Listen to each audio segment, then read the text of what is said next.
They've done studies, 60% of the time, it works every time.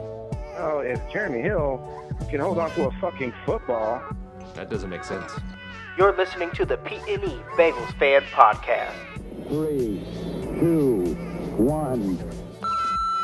Well, I'm sure you've seen by now, Calvin Johnson retiring from the Lions. Yeah, I saw that. I was just actually reading about that. Good for him. I mean, the Lions seem to have something in the water that makes people retire before their time, unfortunately. Yeah, it's an interesting decision because Calvin Johnson is just such a beast. It's like... Well, you have to consider this. You'll probably see more of it as you go along in the NFL, and it's kind of a weird trend right now because Patrick Willis did the same thing, and that is these guys make so much money that why take the risk of injuring your career, injuring your life beyond your career? You make millions of dollars. So right, yeah, I was just going to say the same thing, yeah. I think it's interesting. I think it also shows that people don't chase the numbers that they used to. Career goals and career numbers used to be a big thing. But now it's, I made my money.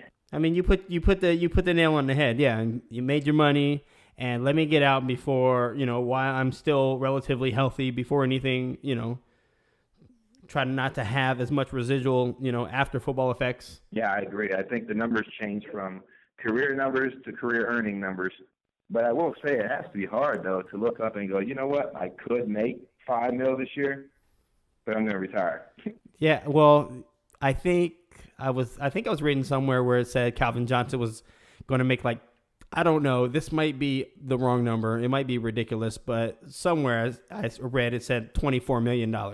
I don't know if that's how much he has left on his contract. Maybe he was going to make $16 million this year. It might have been $16 million.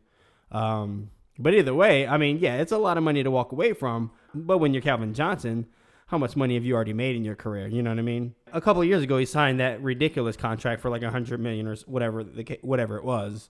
It was like the most a wide receiver ever got. So he's not hurting for money, that's for sure. So.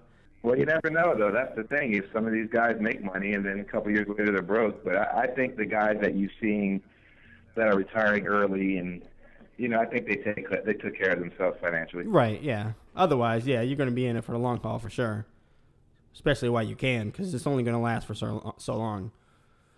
But once again, I think it marks a change in the NFL. Absolutely. And I think it's not a great change in the fact that guys used to play for the love of the game. And they used to play because they loved the game and they wanted to be the best running back of all time, or they wanted to be known as the best receiver of all time. There was a lot of pride that went into that. But now guys are kind of like, you know what? I made my money. I'm out. And for a fan, I mean, you'll understand why they do it. At the same time, you don't want them to do it, but do you think, let me ask you this. Do you think, based off of, from a safety standpoint, do you think the NFL is are the players getting hurt more easily, or it's more easy to detect, with all the concussions and stuff like that? They're looking at it a lot more, but do you think people were getting hit just as hard or harder back in the day? But people were getting hit harder back in the day, because back in the day there were no rules. So, there were rules, but not like there were today. So, people were just getting... You see where I'm trying to go with it? Yeah, I'm sure that it has to be tough to live with some of that. That's a touchy issue with the NFL right now, because it's really affecting, obviously the biggest portion of their business, which is their employee, base. And like I said, as a fan, you understand why they do it, and you understand the rule changes, but at the same time, it does make the game a little less fun. I'll say that as an old school fan. I liked when it was a gladiator sport. I liked when people took the risk, and but at the same time, when 20 years later you see some of these guys, they're mangled, they're beat up, so it kind of leaves you torn in a way. At least as a fan of my age, on the one side you're like, I really crave old school football, 3 yards in a cloud of dust, and guys were celebrated for getting hard hits. I remember growing up and you made a hard hit. I mean, that was something to celebrate. And you're at home, you're like, ooh, but now you're like, I mean, even the quasi hit that Burfict had on Antonio Brown, back in the day, that was not even close to a penalty. But now, with all the safety measures and things like that, it's become something a little less. Right. It's changed to make it safer, but yeah, at the same time, a lot of players, I think maybe just people are more conscious of the long-term effects. Plus, I mean, I don't know how much inflation is going to have to do with this, but it seems like the players are making a lot more money these days so that they can retire earlier than, back in the day where you're playing 15 years and you're like, okay, I got to get a job at the grocery store after the fact or something. You know what I mean? Well, maybe back in the old days, yes. In the old days, guys had jobs even in the off season, but it's been a while since we've been there.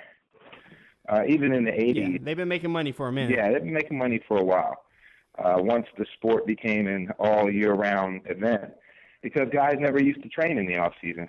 In the old days, I mean, they played football and they took their hits and whatnot, and pretty much in the off season they did whatever they felt like doing. There wasn't really a lot of supervision on their physique, if you will. And so once the sport became competitive to the point where guys felt like they had to work all year round to stay ahead of the grade. Yeah, well, either way, Calvin Johnson's retiring, Peyton Manning's retiring. I mean, obviously that was coming. I tell you what, Peyton Manning retiring, I've been kind of thinking on and off about that the last couple of days. Because it's like, how much respect do you have for that guy? I mean, just easily one of the best quarterbacks I've ever seen play. And as a kid, growing up and watching Dan Marino, I wasn't sure if I would ever see again a player of that talent or magnitude. And basically, Peyton Manning took that and went up a level, basically. I mean, his checks at the line, and he almost made the job look too easy, if you will, which I guess is what greatness is. And Jerry Rice was the same from the wide receiver position. But Peyton Manning, man, I mean, what can you say about that guy? I mean, he overcame a lot, too, as far as in the beginning of his career. He was known as somebody who choked a lot, couldn't make it in the playoffs, couldn't win the big one, kind of like what we're dealing with Andy Dalton with now. And then, he wins one with the Colts, that really sloppy game against, I believe, the Bears in Miami. And then, to be honest with you, I was really happy to see him win it this year, once the Bengals fell out, because you want to see a guy ride off into the sunset. Like, you want to see that. And to be honest with you, as far as Peyton Manning goes, I mean, God, if I had a nickel for every time we played him and he just tore us apart, man. I mean, so there's a small part of me as a Bengals fan that is really happy we never have to face him again. He was unreal. And I felt the same way about John Elway, to be honest with you. I'm not really sure what Dan Marino's record was against us in his career, but although Dan Marino was great, and we still feared him, but you always knew the Dolphins themselves as a team was beatable. When Marino was as their quarterback, they really never really had a great run game behind them. Defense was always okay, so you really didn't have to worry too much. But John Elway, it didn't matter what their defense was. He always beat us. Peyton Manning, same thing, just carved us up. And, so like I said, it's a bittersweet feeling. There's part of you that's like, wow, I'm going to kind of miss watching him play. And then there's another part of you that's just like, thank God he retired, because, man, I mean, he was a tough cookie. I'll give him that. Like he always knew where to throw the ball, and what else can you say about him? I mean, he's just a great quarterback. And the fun thing now is just looking at the AFC and seeing, where the AFC West is going to be now. I mean, obviously, it's the Broncos will probably get to Osweiler. It makes no sense for them to let him go. So with that being said, Well, it's not really their choice at this point. He's a free agent, so yeah, if he decides to leave, I actually wondered about it wouldn't that make this it year. wouldn't make sense for him either, though. I mean, he's the starter there right now. He was a starter when Peyton was down. He knows the playbook. He had success already playing against us, playing against a They couple have a other strong teams. defense. So, but I mean, I don't think he's going to be that dominant. I'm not saying that Brock Osweiler is going to be a beast or anything, but it's going to be interesting to see, who's like the 1, 2, 3, 4 seed in the AFC, without Peyton Manning, because you can't ever count Peyton Manning out. But even with the Broncos having the great defense, it's going to be interesting to see whoever their quarterback is, can they sustain it over the course of the year? I don't feel that Brock Osweiler is. I mean, nobody's Peyton Manning-esque, but so they're definitely going to take a step back, basically. But I'm also looking at it from this angle, and I thought about this even last offseason when Peyton Manning decided to come back for another year, and they basically went all in with free agents and things of that nature. They're pretty hard up against the salary cap. And so I thought to myself, what would be interesting is if the Broncos won this year, which they did, would John Elway just say, screw it, we got our title, we're probably not going to get back next year without him, so let's just scrap it and restart young?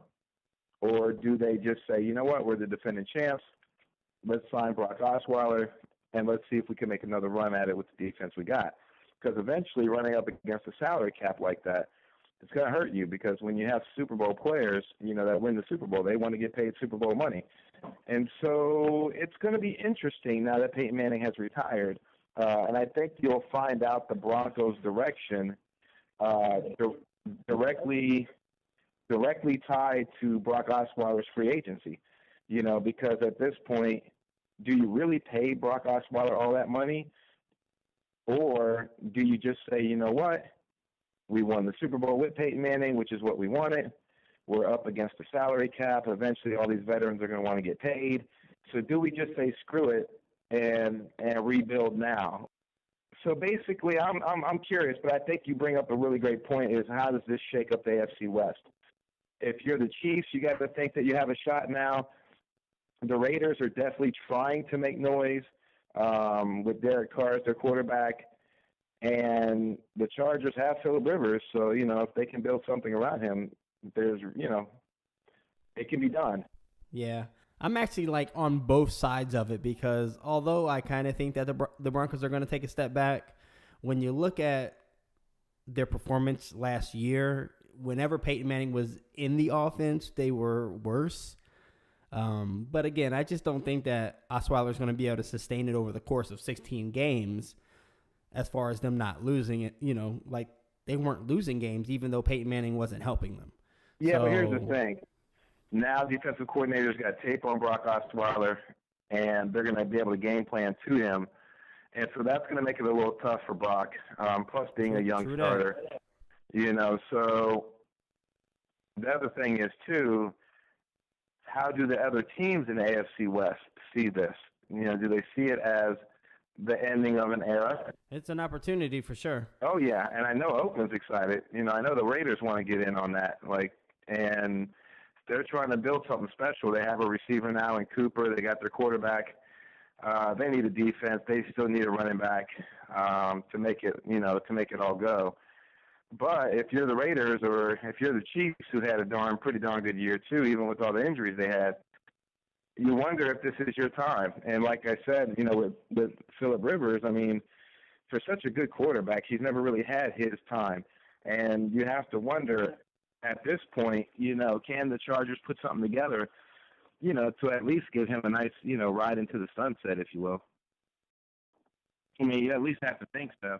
But it does definitely change the picture for the AFC West. I mean, it really changes it a lot, like you were saying. It's, the AFC West is definitely going to be a division that, and even though the experts never really can call much of anything, but it's going to be interesting to see what all these so-called experts think about the AFC West. And I don't think you're going to get a clear picture either until free agency comes and goes and the draft comes and goes. And then you'll start to get a better idea as to how the AFC West is going to shake up. But one of the happier people in all of this, with Peyton Manning retiring, has to be Tom Brady. You know, Peyton Manning was kind of a thorn in their side for a while. Yeah, but at the same time, I mean, they definitely had their battles. But just looking at it from a whole AFC standpoint, point of view, New England has always kind of been the number one seed over here. And, you know, they're just going to continue that trend. But now the number 2 seed is going to be up for grabs, essentially. So that's going to be exciting for us. But here's the question now. The question now is, how long has Tom Brady got left in the tank? Because even though he keeps throwing out stellar season after stellar season, no one beats Father Time. And so it's going to happen one day. With Bill Belichick as the coach, yes, they're always going to be competitive. But if you look at the AFC West just for next year, I mean, not the AFC West, but the AFC as a total picture, there's really Tom Brady, and that's it. I mean, you know, you can count Ben Roethlisberger as a star quarterback. That's what I'm saying. That's what I'm saying. It's anybody's game. I mean, Tom Brady's going to be there. The Patriots are going to be there as long as he's there. But after that, it's open, man. Anybody could be the number 2 seed. Yeah, I agree. It can be open with, you know, because Roethlisberger's a pretty good quarterback, if not a great one, even though I hate to say it.